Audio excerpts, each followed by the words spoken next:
ஆண்டவராகிய இயேசு கிறிஸ்துவின் நாமத்தில் காலை வாழ்த்துக்கள்.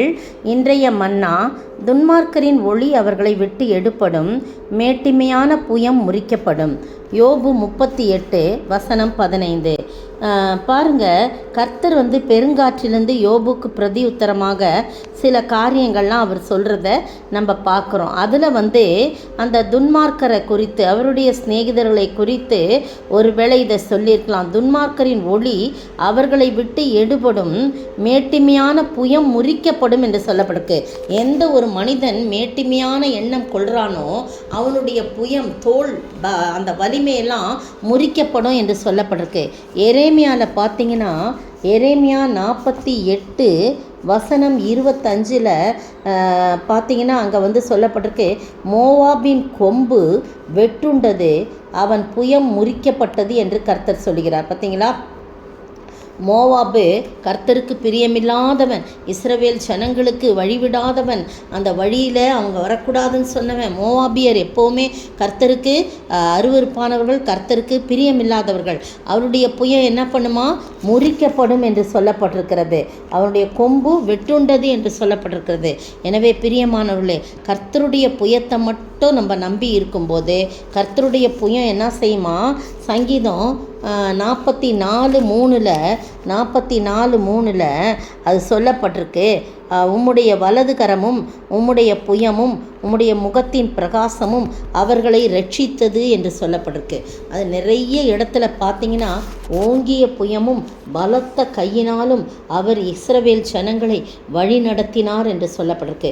உபாகமம் 5:15 பார்த்தீங்கன்னா, அதில் நீ எகிப்து தேசத்தில் நீ அடிமையாக இருந்தாய் என்றும் உன் தேவனாகிய கர்த்தர் உன்னை அவ்விடத்திலிருந்து வல்லமையுள்ள கரத்தினாலும் ஓங்கிய புயத்தினாலும் புறப்பட பண்ணினார் என்றும் நினைப்பாயாக.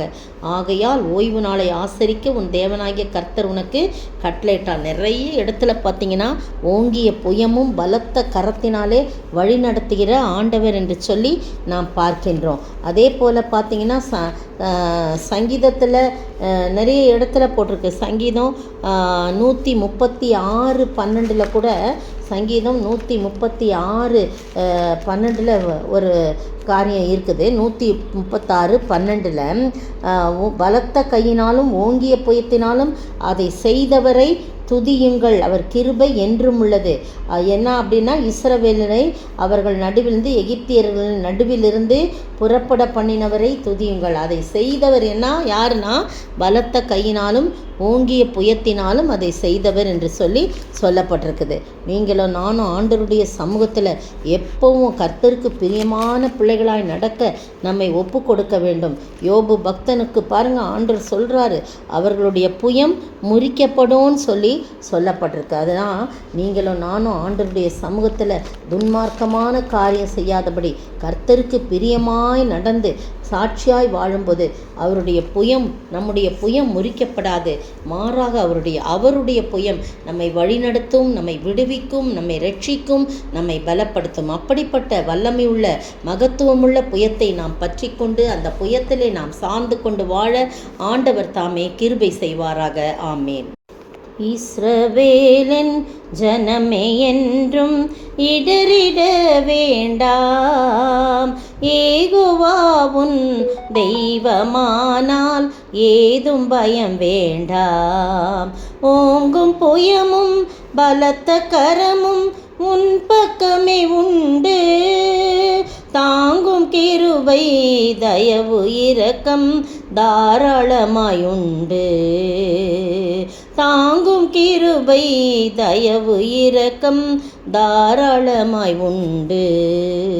ஸ்தோத்திரிக்கிற ஆண்டவரே, துதிக்கிற ராஜா, ஓங்கும் புயமும் பலத்த கரமும் எங்கள் பக்கம் இருக்கிறபடினாலே நம்முடைய கிருபை தாங்கி ஆண்டவரே அது ஏராளமாக எங்களுக்குள் இருக்கிறது. எனவே நாங்கள் பயப்பட வேண்டாம், இடறிட வேண்டாம், நீர்தான் எங்கள் தெய்வமாய் இருக்குன்னு சொல்லி அருமையான பக்தன் பாடுகிறான். வசனமும் அப்படித்தான் சொல்லுகிறது. ஆண்டவரே தகப்பனே, துன்மார்க்கருடைய புயம் முறிக்கப்படும், மேட்டிமையானவர்களுடைய புயம் முறிக்கப்படும். நாங்கள் ஒரு நாளும் மேட்டுமை அடையாதபடி எவ்வளவுக்கு எவ்வளவு எங்களை தாழ்த்த வேண்டுமோ அவ்வளவுக்கு அவ்வளவு எங்களை தாழ்த்தி உம்முடைய புயத்தின் மீது சார்ந்து கொண்டு நீங்கள் தான்ப்பான்னு சொல்லும்போது கர்த்தர் எங்களை வழிநடத்துகிறீர், எங்களை ரட்சிக்கிறீர், எங்களை பலப்படுத்துகிறீர். ஆண்டவரே, இந்த கர்த்தாவே நல்ல செய்தியோடு எங்களுடைய வாழ்க்கையை நாங்கள் ஒவ்வொரு நாளும் தொடங்க நீர் உதவி செய்ய வேண்டும் என்று கர்த்தரும் மீட்பரும் ராஜாவுமாகிய இயேசு கிறிஸ்துவின் விலையேறப்பட்ட நாமத்தில் ஜெபிக்கிறேன் பிதாவே, ஆமீன்.